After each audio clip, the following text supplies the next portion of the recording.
Ooh, and welcome back to the Long Distance Love Bombs podcast. I am your host, Dr. Jeremy Goldberg, and my guest today is my pal, Erin Skye Kelly. She's got a new book out called Naked Money Meetings, Ending Money Fights with Your Partner Forever. This is her second time on the podcast. She was previously here to talk about a very different topic, and that was years ago, but she is hilarious.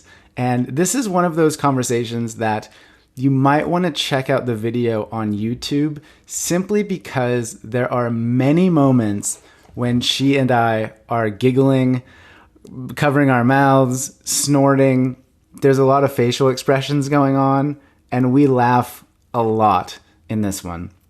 We have a lot of fun. It is silly and ridiculous and absurd at times, but I do want to get across the point that Erin Skye Kelly is a genius when it comes to finances and debt. She's a former mortgage broker. She's been working with individuals and couples for decades around money, around budgets, around debt, around all those hard financial conversations. She has shared the stage with Tony Robbins. She's taught loads of seminars and workshops. She has a 2-day transformation weekend. She knows her stuff. I've read about 2/3 of the new book. It's outstanding. I really like it. My girlfriend Kendra Adachi is going to read it. We're going to have some conversations. It's going to improve and enhance our partnership. And I just have nothing but great things to say about Erin. She is fun and playful, and she has a way of communicating huge ideas about big topics in a way that feels very understandable and relatable and compassionate. And as we talk about in this conversation, this book is actually not just about money and budgeting and fights. It's about personal development, and it is packaged up in a really great way, and I enjoyed it, and I enjoy Erin Skye Kelly a whole lot.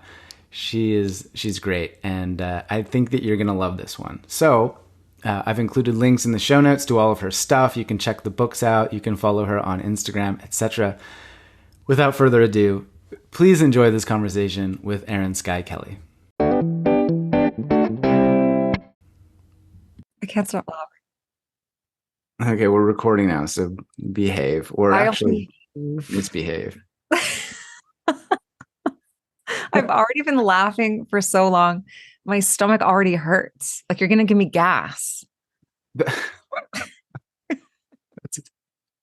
That's setting the tone right there. 16 seconds in. But you just said before I pushed record, maybe we'll suck and we'll be done in 10 minutes. Yeah. I just thought that would be such a hilarious thing because I record the intros after, and I would have to address the fact that Erin Skye Kelly's episode is an eighth as long as a normal episode. And like, yeah, we suck by her new book, and follow her work. It's great. But I have to bring up Beyonce's butt crack because you just mentioned it. Yeah. So maybe you could lead with that and introduce yourself. It's on my resume. Yeah. Jeremy and I were just talking about how I don't get starstruck. I work with a lot of celebrities, always have. Like my media career before I became an author was really like in TV and radio. And I worked at MTV, which was my big dream when I was a little kid. I always wanted to work at MTV, but I never get starstruck. I just don't. And so we were just talking about that. And I don't know, I made some comment about how I've seen Beyonce's butt crack, and now I've somehow been elevated in your friend. Like you're going to call me more. You can be like, you're going to tell your other friends, you'll be like, my friend Erin Skye Kelly, who's seen Beyonce's butt crack. Like you're going to lead into sentences with that now, I feel like. I mean, maybe. Do you know Vienna Farron? Yes, I love her. She's amazing. And a random fact about her that's unrelated to butt cracks is she performed at, I think it was Whitney Houston's wedding. What? I know. Like she sings or dance? I want to say it was a violin. Oh, that makes more sense. Because I was like, I cannot picture her doing hip hop. She's so like refined and graceful and elegant, you know? Yeah. Yeah. Yeah. Okay, But wait. anyway, So go Whitney ahead. Houston's wedding Wedding, yeah. to Bobby Brown? Look, I'm not 100% sure of the details of this You story. text her right now. We have to get to the bottom of this by the time this podcast finishes. I, do you want me We to? got to find out, Vienna. We need to know more details about this Whitney thing. But I have my phone on airplane mode because I try to not. I'm going to send her a text right now. Fuck it. Yeah. Well, hang on. Why don't I ask you a question and you can talk while you I. text her. Yeah, Genius. we're a team. Uh, this this this this podcast is a team effort. We're building something together. This is a collaboration. It is. But I do have a question, which was, what did you do at MTV? Like, I don't think that I knew that, or if I did, I forgot. Like, what was your Oh my role? gosh. What was it like? I don't talk about it very often. I started, okay, so the long version of the story, so that you can text Vienna, is that when I was a kid, I really wanted to work there. And so I went to broadcasting school. And then in order to graduate broadcasting school, you had to have an internship. And I was like, I'm not doing one of those unpaid internships. If I'm doing an internship, I'm doing it at MTV. Right. So I applied at MTV New York and MTV Networks Europe in London.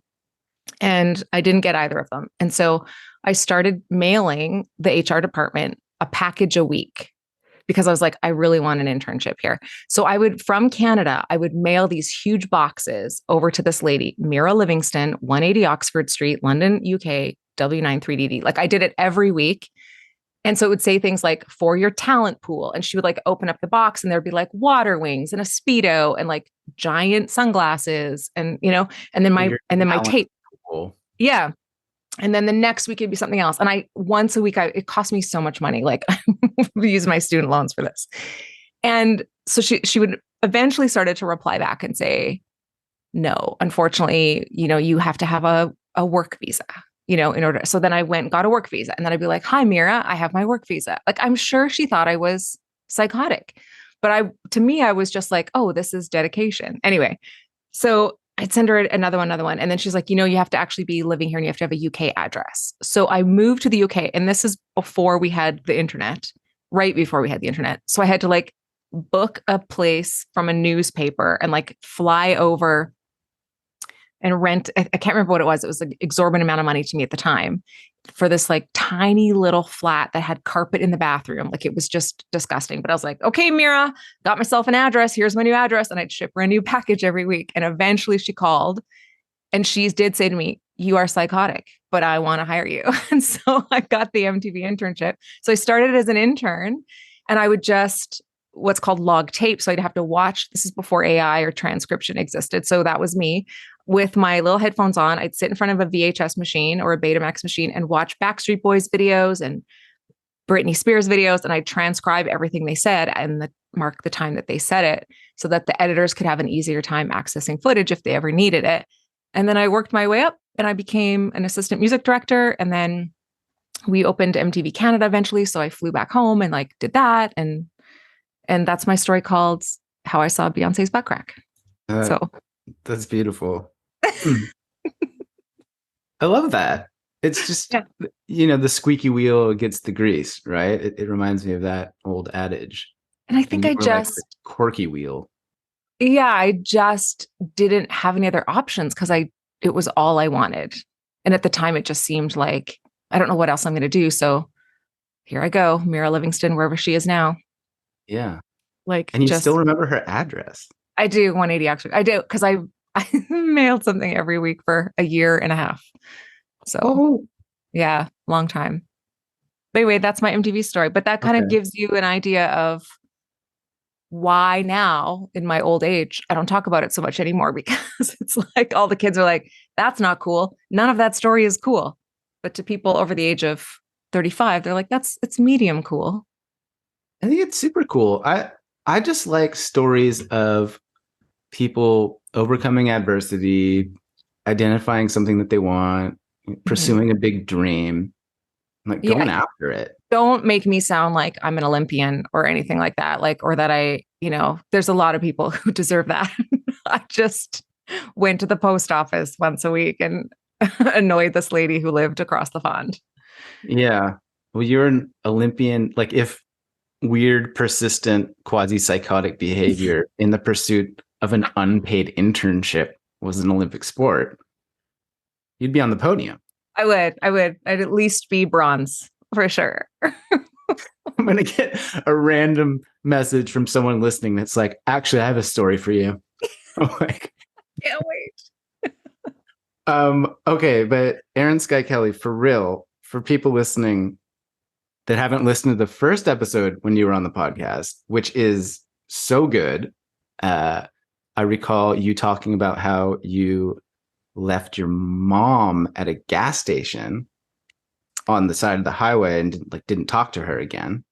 We don't talk about that though, because after that podcast aired, she slapped me with a cease and desist letter, which I punched back with another letter. It's a whole complicated story. Okay, so I won't really talk about it anymore. But what we can say is that, when I was on your podcast, we talked about some very serious family stuff, and I had to make some hard decisions in my life. And it turns out they were really, really great decisions, really healing decisions in the long run. And so there's a lot of people out there that I think get stuck in those patterns that are really unhealthy. And sometimes the only way to break them is to break them. Yes. Amen. Mm-hmm. And so that was the previous conversation. Yeah. Which is on the internet. If you're listening, you can go and download it. If you're already smitten with Erin Skye Kelly and her sense of humor and her peculiar way of experiencing the world. But those that haven't heard that, don't know you, how do you describe yourself? Who are you? What's your deal?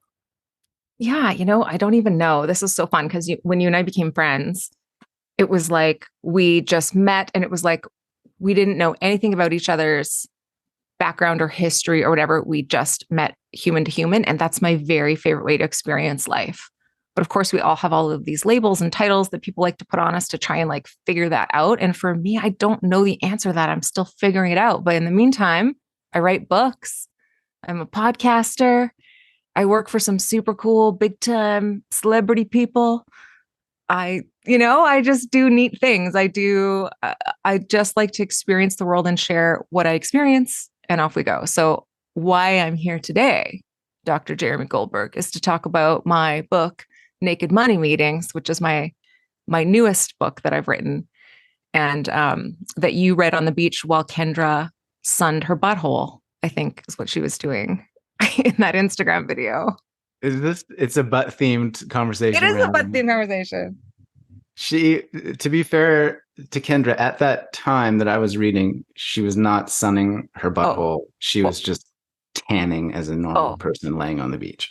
I don't think I can see Kendra laying out in the sun and not be like, oh, she's tanning her butt. She's so in tune with herself and so in tune with nature and so energetically connected that if you're she's just laying down I'd be like, no, there's a deeper meaning here for sure. You're 100% correct.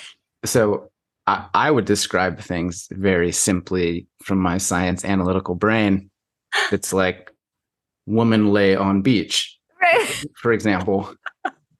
And I'm sure Kendra would suggest that she was, filling her cup with divine energy and solar powered truth or some such thing, which is amazing. And she I love is that. Amazing. Yeah. But the jeez, you wrote a second book called Naked. This is actually a segue. Naked Money Meetings. Yes. Your first book was called Get the Hell Out of Debt. If you're watching on YouTube, you could see Erin has the books behind her. They look great. But so this leads me to believe that you are involved in the financial area, this space of money and debt and budgets, which I don't know if you mentioned that in your description of your life a moment ago. Probably important to do. I may give you a moment now to go ahead and find some expertise or credentials. This is the problem with being friends is we're just joking around, and it's but I do very serious work. You do very serious work, and you're a genius at it, and you have decades of experience, and you write books, and you are renowned, and you have big, good ideas. Yes. And I'm also ridiculous sometimes too. So I'll behave from here on in. Okay. Starting now. I'm going to be serious. Yes. So I always have been involved a little bit in finance, because when I wanted to go into broadcasting and media when I was a teenager, my grandfather, who was like one of the most influential people in my life, really, really smart man, really kind to me my whole life, like just one of the most impactful people in my life. Big, huge Lebanese man said to me, well, it's great that you want to be in media, but one day, because you're a woman, you're going to be old and ugly and no one will put you on TV. So you need a backup plan. And so he meant that. He didn't mean it as mean. I mean, it was 1980 something when he said this, right? Or 1990 maybe. And what he meant was, sometimes when you put your career in other people's hands, it doesn't go the way you want it to. So there's got to be an element of your financial future that you stay in control of. That was what I interpreted anyway. Thank goodness. Right. And he was right. And I'm not somebody that wanted to be on TV for attention's sake or wanting to be, I just wanted to like share people's stories and stuff like that. That was more what I was interested in. And so what happened was I became a real estate investor on the side. When I was in my teens, I started to buy real estate and rent it out and started to learn about money and do all that stuff. So I was always like working in media. So even when I was working over across, in London at MTV, I had real estate in North America that I was renting out. So I really learned a lot about money quite quickly. And then because I was in my late teens and early 20s, talking to other people who were my age, I realized, gosh, like people really don't know how money works. It's such a mystery to so many people, and it doesn't need to be. It really is something that has the power to like help you kind of make your dreams come true, right? I think we often think we have to chase the dream and then the money will follow, but that's not always true. You can build really healthy financial practices, and those can help your dreams come true also. It just really allows you a lot of freedom when you understand the flow of income in and out of your life. And so that's sort of what started the writing of the books, because when the pandemic hit, I suddenly couldn't do live events with people and like teach them or coach them in the classroom style that we had before. So I wrote the book in order to be able to help them. And then subsequently, the second book, Naked Money Meetings, was born after the first one did so well. Yeah. And so when you were 18, 19, 20, purchasing property in a different country, like where did that knowledge come from, or what caused that? It was a lot of stupidity, honestly. Like, when you're young, you're like, like you're invincible, right? I don't think I realized like what could potentially go wrong. So I just went for it. I didn't know any better. And so I just went for it, which turned out to be a really good thing. And I think that happens for a lot of people where, we all know we ought to be investing, whether it be in real estate or exchange traded funds or stocks or businesses, or whatever interests you. But so many people don't because of the risk.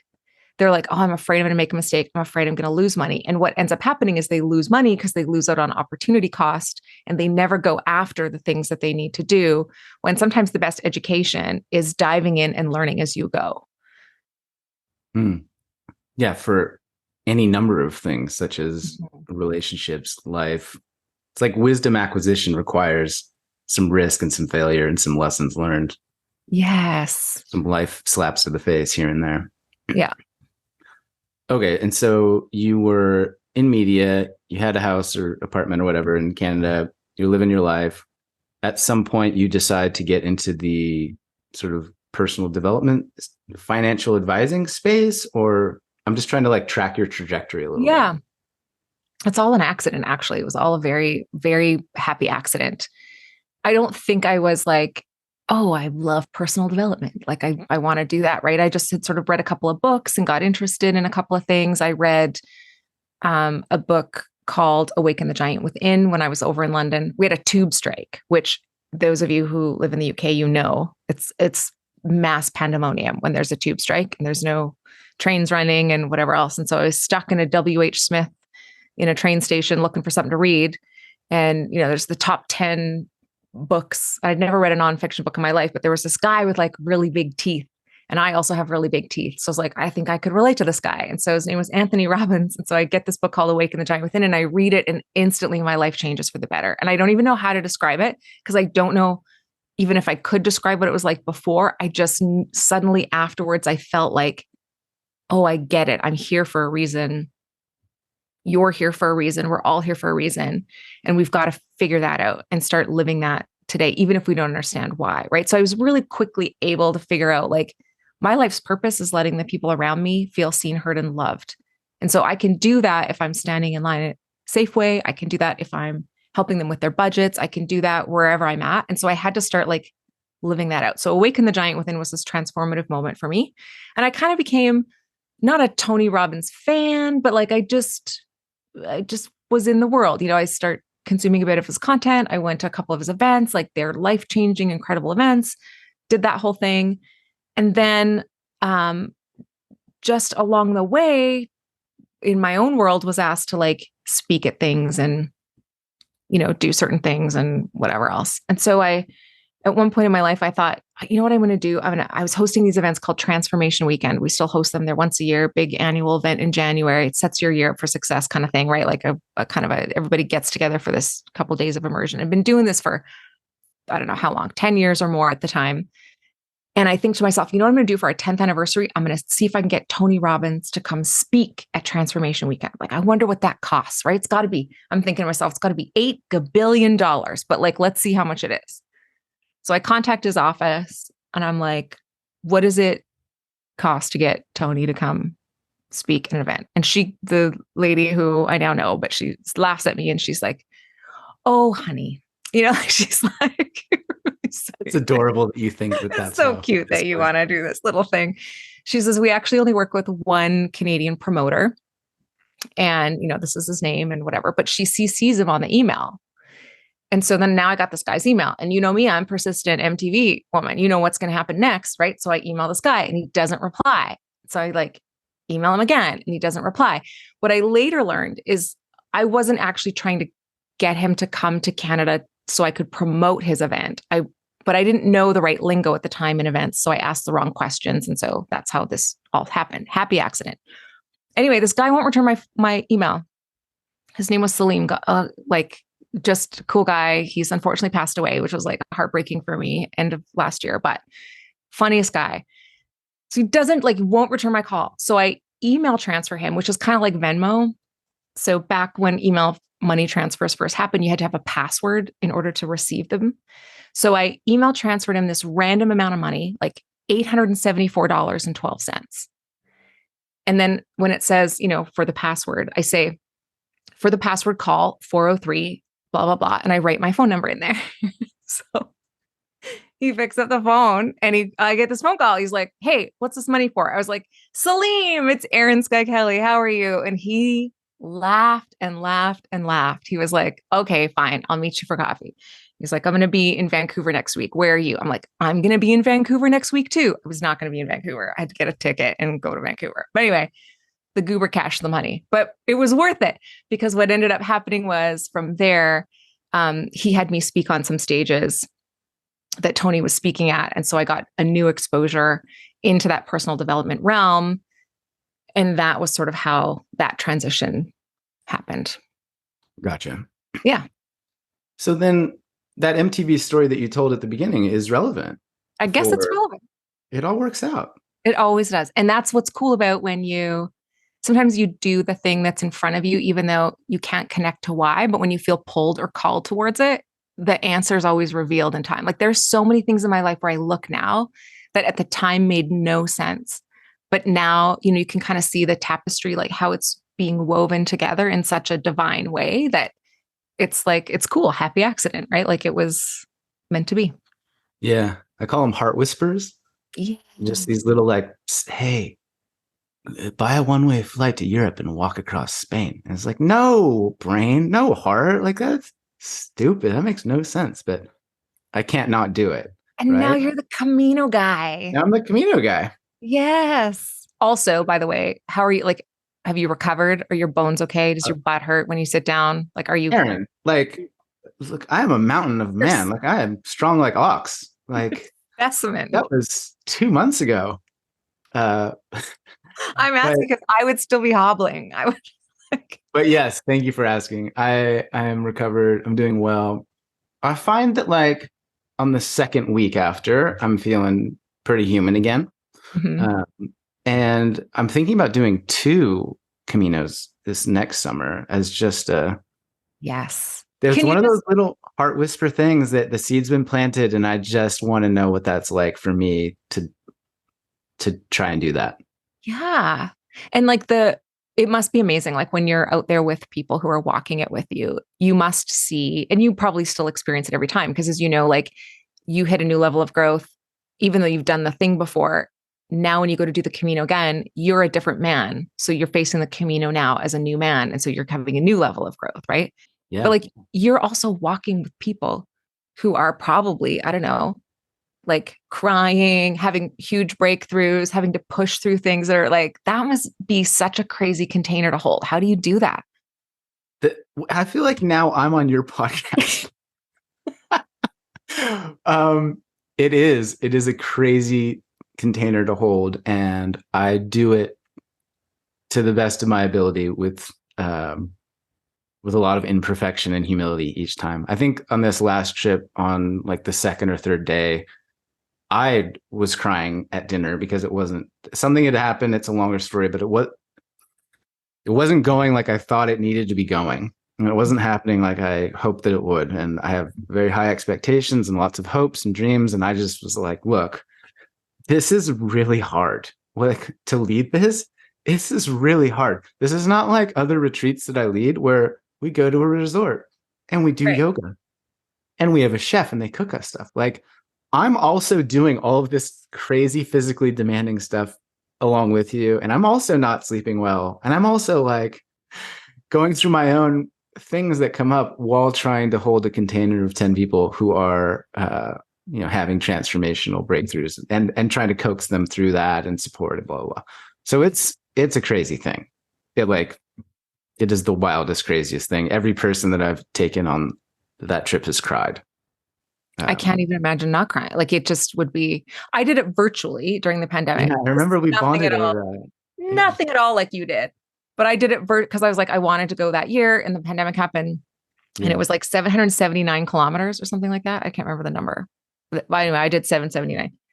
And I did it around my neighborhood in suburbia and cried. You know what I mean? I, and I slept in my own bed. You know what I Yeah. did? Like it is so hard mentally. And so it's so cool that you have that. Are you compartmentalizing when you're doing it with people? Like, are you like, oh, I'll deal with my stuff later. This person's is more urgent. Or are you like literally going through it at the same time?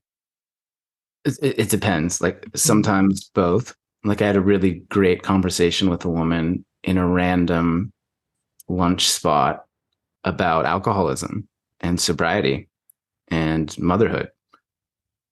And I'm in it all like, that's a tender spot for me. So we were bonding. And then other times I just have on, I'm sure that you do also at times at events or coaching calls where I'm like, put the hat on. Like, no, Mm, no. Like my shit is irrelevant at this moment and I'm dropping in and I got you and let's go. that's cool. Yeah. So it's wild. It's a wild thing. And It's such a good metaphor for everything, right? Because it's like the 100%. Camino is like such a, I'm talking like I know. Did you hear how I just said that? Like I I was did, about yeah. to No, just like give you, you walked it. but anytime you walked it in Calgary, Alberta, Canada, control, temperature control without a backpack. But what's anytime you put yourself through like that kind of, it's more, even though it's a physical challenge, it must be more mental than anything else. But anytime you do that for yourself, it's such a metaphor for everything. Like you think it's about the walk or you think it's about the blisters or you think and it's right. Like it's such a magnifier for so many other Yeah. things.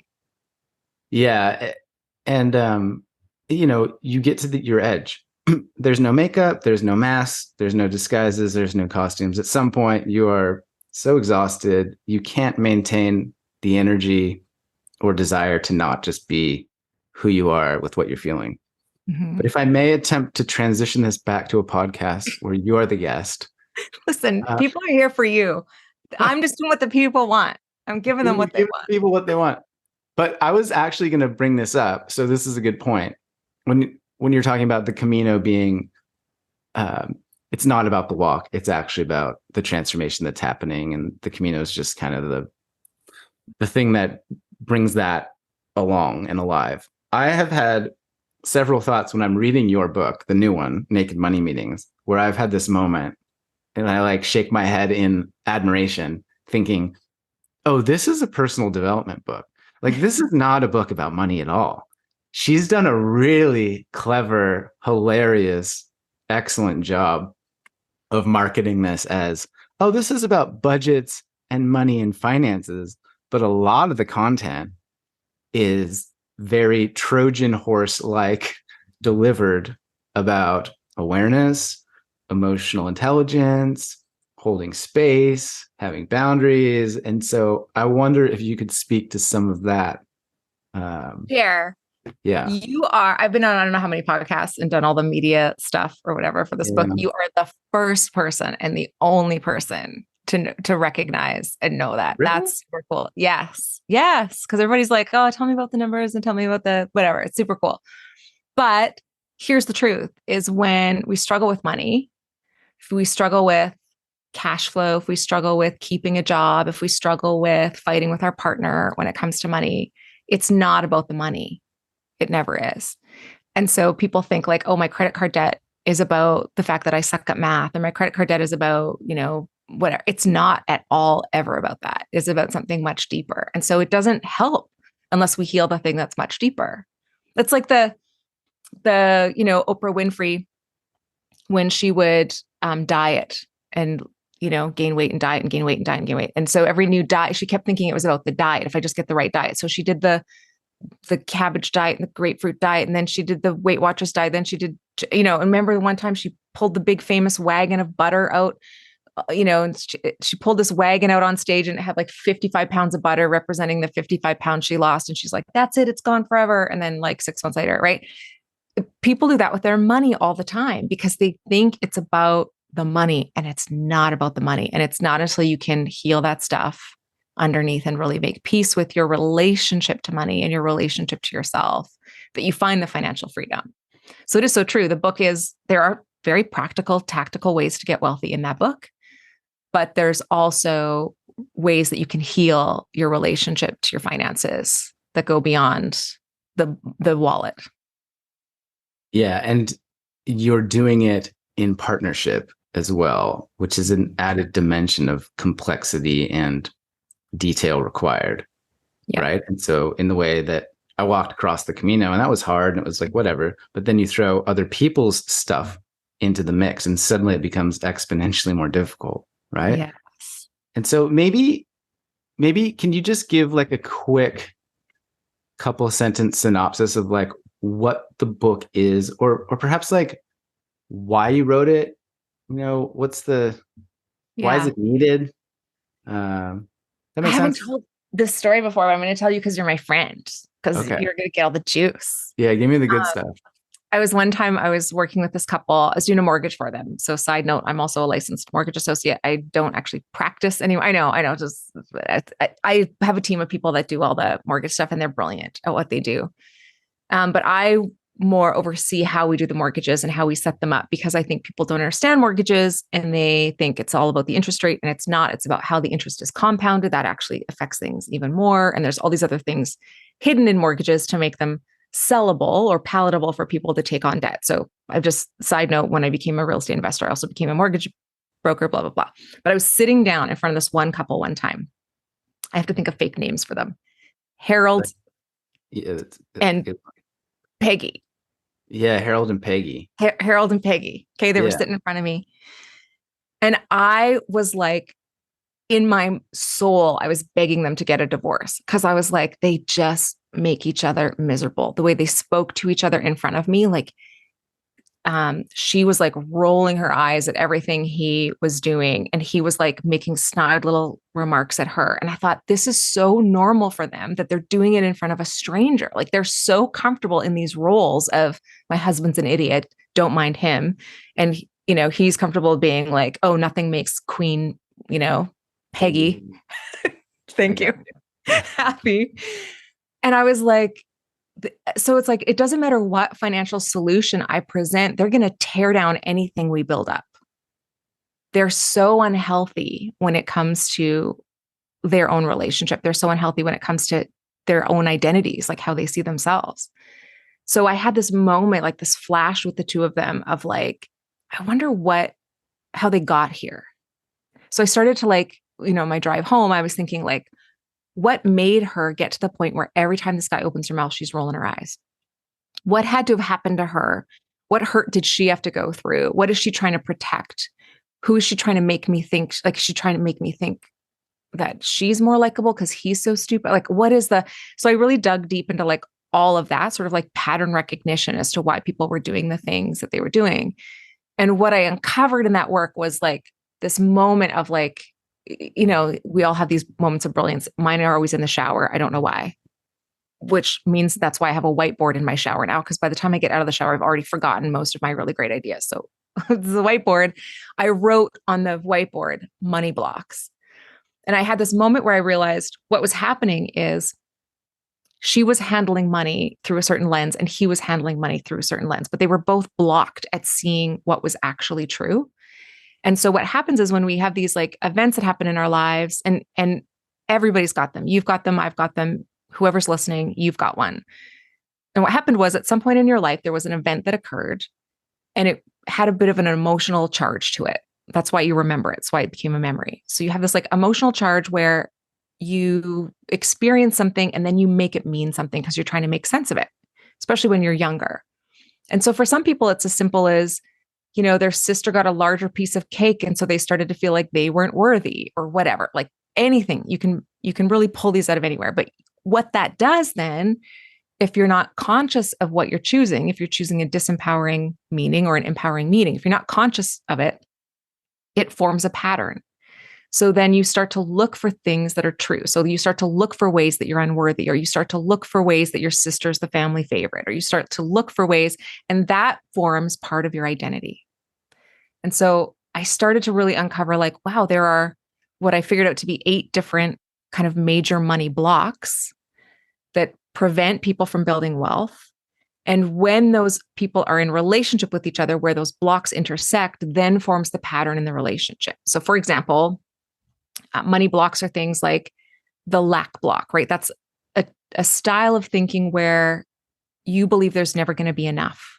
And so you're always looking at life and money, career, wealth, everything through the lens of like, I'm never going to have enough. And somebody else might have what we call a spend block. So they're blocked from building wealth because every time money hits their account, they need to get rid of it. They don't trust themselves with their own resources. They don't feel whatever they feel, right? So they're spending right away. And when a person with a lack block marries a person with a primary spend block, where those two blocks intersect, now I can look at them and be like, oh, I know exactly what all of your money fights are about. I know exactly what's happening here. And we can heal that, right? Because we have to heal the lack block and the spend block first.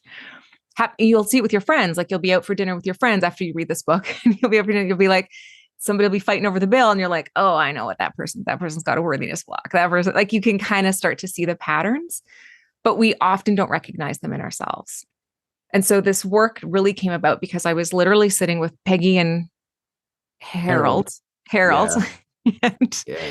I had this moment where it was like, even though I didn't know them, I could see how they got here. And so I worked with them for quite a long time to kind of unravel. And they eventually didn't get a divorce. They're very happily married today. And I'm very happy that they didn't get a divorce because in the moment it seemed like a divorce would be a lot easier. But what happened was they just had to peel away all of their layers and heal the thing that had made them believe that they were, that their way of being or their way of handling money was the right way, even though it wasn't giving them the results that they wanted, and allow them to kind of see each other instead of, for the behaviors they had today, see them as, sometimes the child or the earlier version of themselves that created that pattern as a kind of survival mechanism, and love that person wholly and completely and unconditionally for who they are. And then everything starts to change. Your relationship starts to improve. We always joke that you get good in the spreadsheets, you get good in the bed sheets. Like that gets better. You're kinder, you're more patient. Money just flows to you differently. Abundance starts to flow in all areas, right? So it's like that thing of, it's a combination of the mathematics, and I hate to say that because I am terrible at math and people have a hard time believing that, but I'm terrible at math, but I understand human behavior. And you can be bad at math and be very wealthy. So it's a combination of like those kind of mathematics, like those patterns, those knowing what to do with your money. But then it's also a combination of not self-sabotaging as you go. And that's true for money and finances and careers and relationships and health and all of the things. That was well said. That was good. I hope it makes sense. You're good at this. And I think the book's really well laid out in that at first you are, as the reader, invited to explore your own blocks and to cultivate an awareness of where you are at. Mm-hmm. And in my experience, the exercise of doing that evokes a little bit of sensation. It's like a little tenderness. And then later in the book, you sort of transition into the work required to have these conversations with another person who mm-hmm. is also feeling what you've just felt through these exercises. And they're coming at it from a completely different way, right? And so the different blocks, I think, are somewhat analogous to different love languages, where someone might be a gift giver and someone else might be a physical toucher or a words of affirmation person. And it's not wrong. It's just a different way of experiencing life. And the better that you can understand and communicate in these ways, the better off your relationship's going to be, the more progress, the more efficient, the less conflict, etc. Yes. Is that a fair? That's brilliant. Okay. And you said it so much more succinctly and elegantly than I did. No, Erin, you're doing great. You had the Peggy and the Herald reference. I mean, I had no imaginary people in that. Just sharing my own thing. But what do you call it after the title of the book? Subtitle? Yeah. The subtitle of your book is Ending Money Fights with Your Partner Forever, mm-hmm. which is killer. And I imagine was like really well workshopped. So ending money fights forever. Can you talk a little bit more about why these conflicts arise when we have different blocks, and then how to sort of negotiate those conflicts?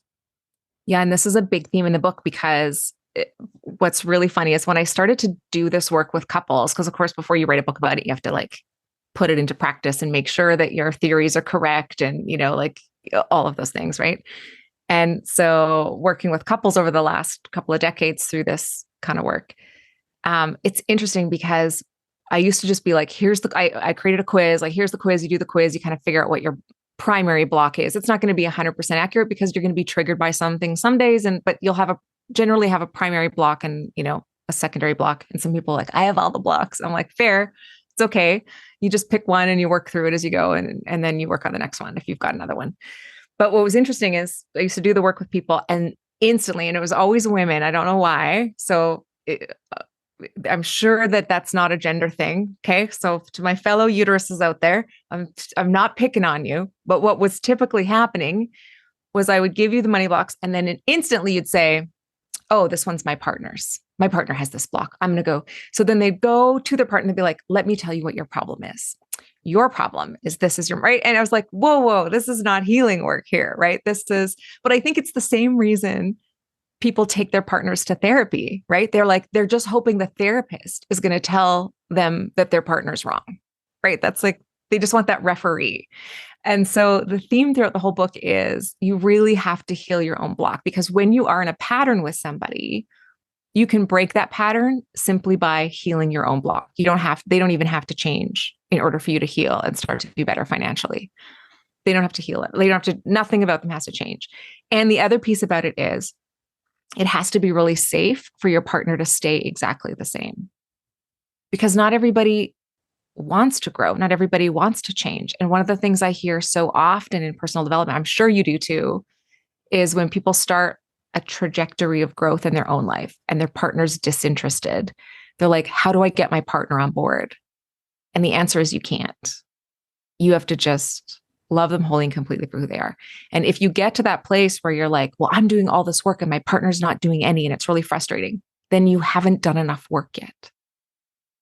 Because it's not until you get to the place where you're like, you're okay with who they are, and you're also okay with who they may become, that you're actually at that place of unconditional love for them and you. So it's just such an important piece of the work that we understand. All of this is going to stem, every piece in the book is going to stem from you healing your own blocks first. And if your partner decides to heal their blocks, great. And if they don't, great. But usually what will happen is when you start to do this work and you're tracking, your net worth, or you're tracking your whatever version of your finances you're trying to improve, as you're making progress, that's usually then when a partner will be like, wait a second, what are you doing? And that's your invitation to be like, oh, you could, check this out and see if it resonates with you. And if it doesn't, great. And if it does, wonderful.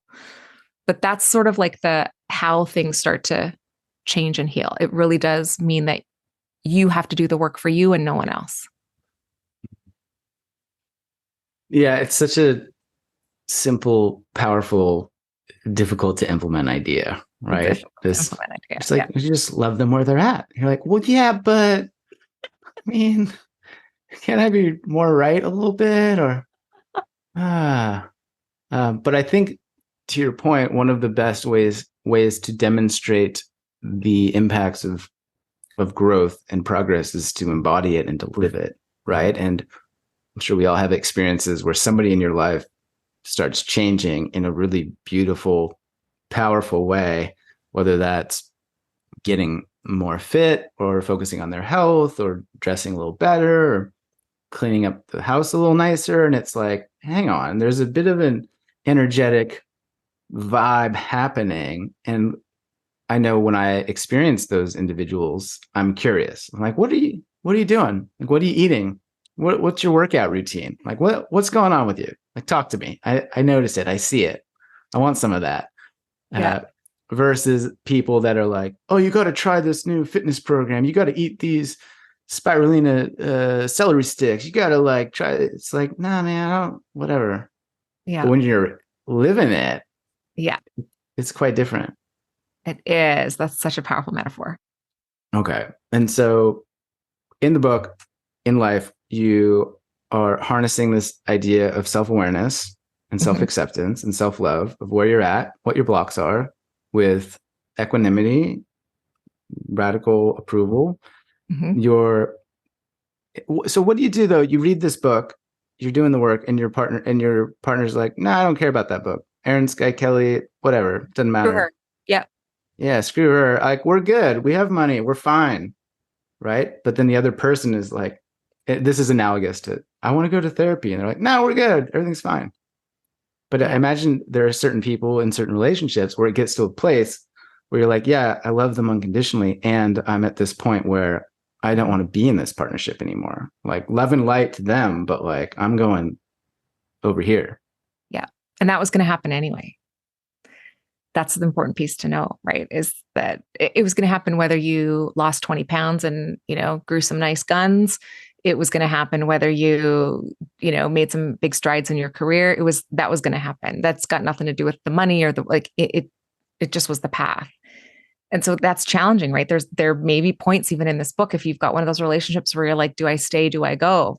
This book is going to shine the flashlight on the answer for you, which is tough because it's like, you think it's a money book, but like you said, you've solved the mystery already. You figured out that it's a little bit more, right? But it's not meant to do it in a very harmful way. And you will be able to leave with a sense of peace if that's what it is for you.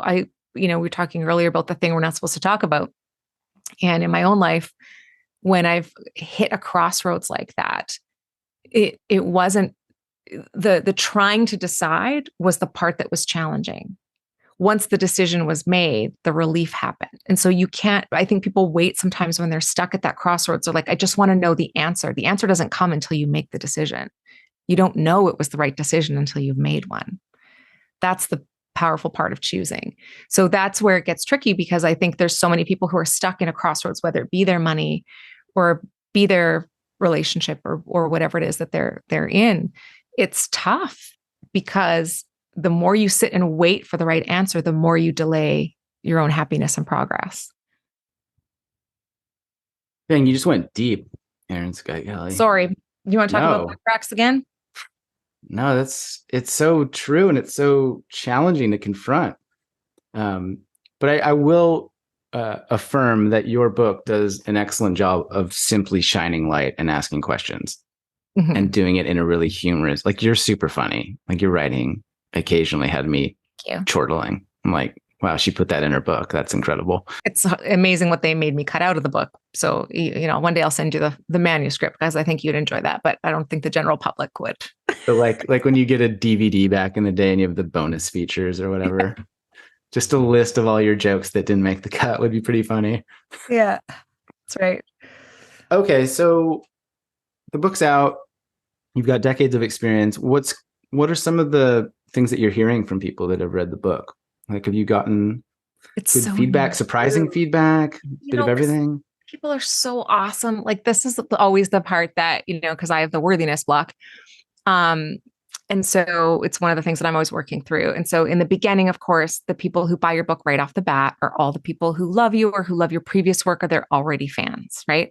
So the feedback is always so great. We're about 6 months away from the bridge trolls coming out to be like, this girl used the word twat waffle in her book and whatever, like, you know what I mean? Like, that's coming.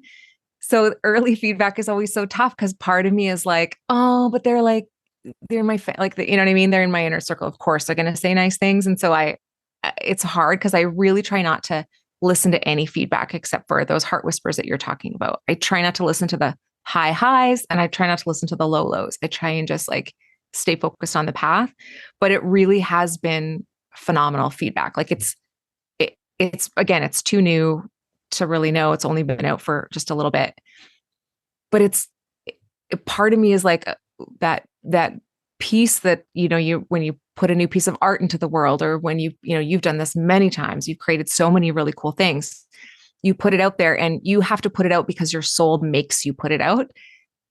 And so but there's always a part of your humanness that's like, oh, I hope people like it. I hope they get it. And so far they do, which is such a huge blessing, but I really won't know the answer to that question for another 6 months. So yeah, it is so tender to then hear these nice things, but then intentionally having to keep them at arm's length and not, use that as validation for what your work is. Because if you expose yourself to the good stuff, then you also have to expose yourself to the bad stuff. Yeah. It's a package deal. And it's opinions. Like, I've been wrong before too, right? The first time I watched Arrested Development, I was like, this show's stupid. I know, I was wrong. I thought that about Ted Lasso. Did you? Yeah, the first 2 episodes. Can't say that publicly. You're gonna have to bleep that out. Yeah. I watched it and was like, yeah, I don't like. I'm a big soccer fan too. I've played it my whole life. I'm like, this is dumb, and then just stopped watching it for months. Yeah. And then saw the hype, talked to a couple people I really adore, and I was like, all right, I'll give it another try. That's fair. This is brilliant. And so if you had to write a review on Ted Lasso that first week, you'd have written some scathing stuff, right? So it's the piece of understanding that everybody's entitled to an opinion, but it can't influence the level you show up at. Yeah. Yeah. What do you think is the most important takeaway from your second book, Naked Money Meetings? Like, if you had to really just download that into everybody's nervous system or psyche, what do you want people to leave with? It's absolutely critical that you become financially free, because there are so many people we can't help if we're not in a position to help. And there are so many people in the world who are taking advantage of people financially. I'm talking mostly corporations and things like that. And I don't mean to sound like, I'm not one of those political. I'm not over here being like, Jeff Bezos must die. I'm not like that at all, right? But I just think sometimes we really get blind to what's actually going on in the world. And I think it's so important that we are in a position of abundance so that we can make major change where it's necessary. There's so many systemic issues with people and yes, I understand this book is really written a lot about mindset. And so it's about personal responsibility and all of that. But the truth is there are people who live on our planet who don't have that luxury. And so if you are somebody who is in a position of privilege to be able to purchase a book or get one from your library or something like that, it's important for you to do this work so that we can free more people, because otherwise we're just going to end up with so many more adults who are working in a job they hate in order to pay for things that they bought 5 years ago on some kind of credit, and who then get trapped into missing a lifetime of experiences like going to Spain with Jer and doing the Camino because they have an obligation that they have to meet that brings them zero joy. Yeah. So this book, when I said was a Trojan horse for personal development, I feel like it's one of those little Russian dolls where like in the Trojan horse personal development, we are talking about the liberation of the planet. That's Profound that's right. level. If you pull the horse apart, I'm like the butt of the horse and you're the head of the horse. You know what I mean? We're in that like horse costume. Yeah. Like, let's go. But it is important. And you talk about that in the book of like, hey, you spend X amount of dollars a day at Starbucks, X amount of dollars a month, that $40 a month, whatever, it doesn't seem like a big deal. But when you add that up over a year, and then you think about the impacts of compounded interest moving through time in a decade or two, suddenly your perspective is much different to the day-to-day one that you routinely have based upon your patterns, triggers, habits. Yeah. And I don't hate on Starbucks because I drink it every day. And I don't hate on, any habits that anybody has, but I do think they need to be made consciously. I think as long as you know what you're choosing and why, and also that it's not derailing you from your ultimate goal. You don't want to wake up at the age of 70 and be like, I wish I would have planned for retirement. I wish I would have taken better care of my health. I wish I would have asked that girl out on a date. Like, you want to make sure that you are experiencing as much of this as you can, getting the most out of it as you can. And that's easier to do when you've got resources. Yeah. And you do an excellent job in the book of, I feel like I haven't criticized the book at all. And I feel like hit me with the criticism. No, I don't necessarily. I'm just, when I started to offer another thing that I liked, there was a part of my brain that was like, bro, you sound like just like a paid cheerleader right now, like a champion. Like, you're not giving the listener the full deal, like it's just such a one-sided opinion. But I really do think it's a good book. And I think that if anybody listening is having financial blocks, even single, maybe we should hit that, because like, this is branded as a book for couples to have end your money fights with your partner. I could see people being like, why me? Well, I don't have a partner. Like, why the heck do I need to read this book? I don't fight with anybody. Like, I'm the dictator of the household. Like, I'm good. Like, what do you say to that fictitious person I just made up? Jonah. What's interesting about that is when we were designing the book and we were trying to figure out how we were going to present it. And, when you go through all that work with your publisher and your editors and all of that, that whole conversation came up so many times. And we were really just trying to figure out, do we market it to everybody? Do we market it to just, what do we do? And so it was born out of that conversation with Harold and Peggy. And, who's that's the only names I'm ever going to remember them as. But so it really was about that, because really where those money blocks intersect was where this powerful work came from. But what's been interesting from all the singles that have read it is they were like, they can look back on all their past relationships and been like, oh, I see. I understand what was going on there. I understand where his pain was coming from or her pain was coming from. And the other nice thing about it is as you're dating, if that is of interest to you, like lots of single people are interested in maybe one day being in another relationship, this really gives you a framework for listening to people as they're talking about everything from money to their family relationships to what's going on. You'll be able to hear little blocks in their language, and you'll be able to kind of get a better handle of where their pain is coming from so that you can more tenderly carry their heart. So you're not like walking around accidentally stepping on buttons or landmines for them, so that you guys aren't triggering each other. And so that you're really like listening and having honest conversations about who you are and what you value, without being like, oh, that's not, just pay off your credit card every month. That's what you should do. Like all of that kind of language and stuff like that. I think it's just a critical book for anybody who has a relationship with money. And ultimately, I wish we had just called the book, instead of Naked Money Meetings, Ending Money Fights with Your Partner Forever. I wish we had just said Ending Money Struggles Forever. It's really what we should have called it. Yeah. Because most everybody has friends or family, even if you've never been in a relationship, it's like you're involved with this. If you have to go and buy things or talk about purchases or make plans. But when you were talking about looking back at the past conflicts or arguments and having those aha moments, I've had similar reflections when I've learned about love languages or boundaries or codependency or communication styles. It's like, oh, dang. Yeah. Oh, that would have saved me so much time 3 years ago and a lot of heartbreak if I'd just known about this book or this podcast or whatever. Yeah. It's that so makes true. a lot of sense. Yeah. All right. I'm going to check my text messages. Yes. Well, this is going to be super anticlimactic. Probably with clients all day. She's so busy. She's busy. Let's see. But as I do this, it's loading. It's like connecting to Wi-Fi and shit. Okay. Any final thoughts? Anything that we missed where you're like, Jeremy, bro, why haven't you asked me this? Or no, I don't. I'm just here to see your face and connect. It's been too long, and I haven't talked to you since the Camino, so I needed to know about all that, and I needed to know all the things. So she wrote me back. She did. Yeah. She said, "I'm holding it up for you." Ha ha ha. Yup. That's all we get, Vienna. Yeah. She played violin at Whitney Houston's wedding, so hopefully that's like record.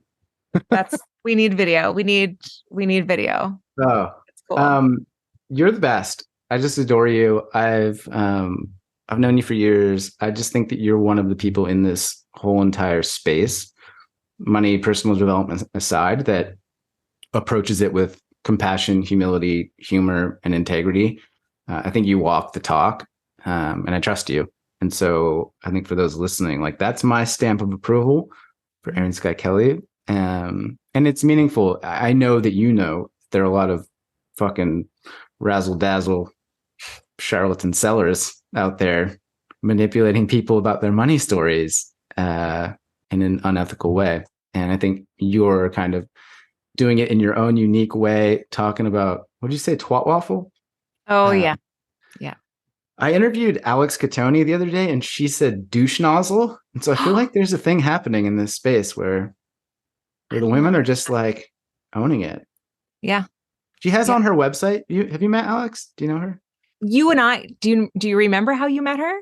You and I you'd sent me, maybe I'm thinking of the wrong person. Didn't you send me one time on Instagram? You're like, hey, check this girl out. Like, she seems super cool. And I was like, oh my gosh, she is cool. Isn't that who we were talking about? I don't remember that. Then that started I got to go back through our DMs then. But Alex Catoni, she's super cool. And on her website, she says her mission is to de-douchify the internet. I love that. You would like her. I think we're both thinking of the same person. You and I talked about her. Not that Jackson's partner. Look at me trying to like pee a circle around this, like as if I've got some Did you pee a circle around it?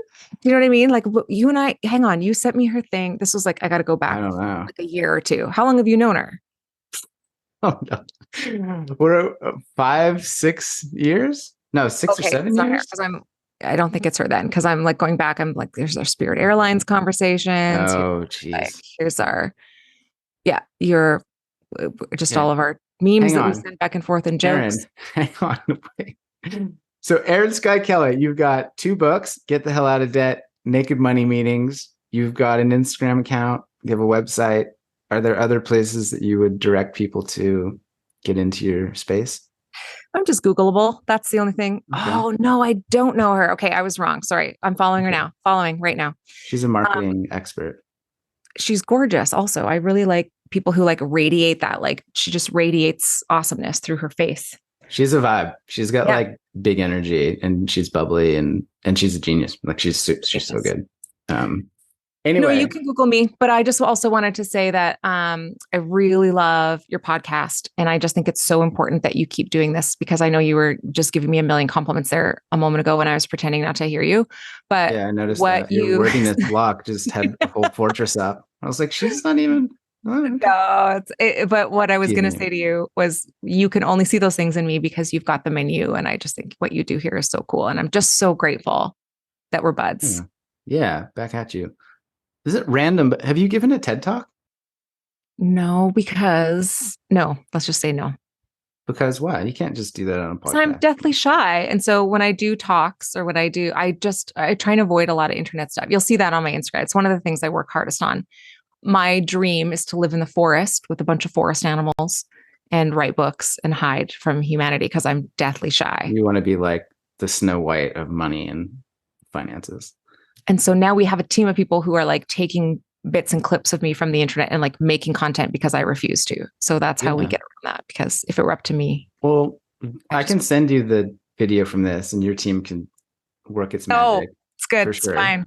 No, we're good. But I was just thinking like this would be a really cool TED Talk. Like I think you've got one in you, and Yeah, I think you could do it for me. That'd be great. You could I've done one. I know you have. It's killer. Yeah, I had a Your beard and longest love everything. bombs. It was a different life. I was a different man. You were. But I mean, that might be like, I'll just plant the seed. You don't have to do anything, of course, but I could see you on that red circle being like, yo, let's talk about naked money meetings and what is it? Twat waffles. Take a lot of bravery, but I will ruminate on that for a good solid 3 hours before I decide to not do anything about it. All right. So if you're listening, I'll put links to all our stuff in the show notes. Thank you, Erin Skye Kelly. You're the fucking best. This has been a ride and a half, and I just appreciate you. So come back anytime. Thanks, bud. I called you bud like you're 8. I told you, I warned you in the introduction, this is a crazy one. This is a playful one. This is silly and outrageous and hilarious. I don't lie when it comes to podcast introductions. As mentioned, Erin's got a new book, Naked Money Meetings. It's great. I've read I've read most of it and much of it, and highly recommend it. She's wonderful. As mentioned, there are links in the show notes. You can check her out on Instagram, read her website, learn more about her. And thank you for being here. Thanks for supporting the work. Please do share this with anybody that you think would enjoy and benefit from this conversation. And also, if you love Erin, make sure and check out the early episode that we did. I think it's number 28. It was years ago. Very different dialogue. We talk about much more serious things. Well, we talk about a lot of different things.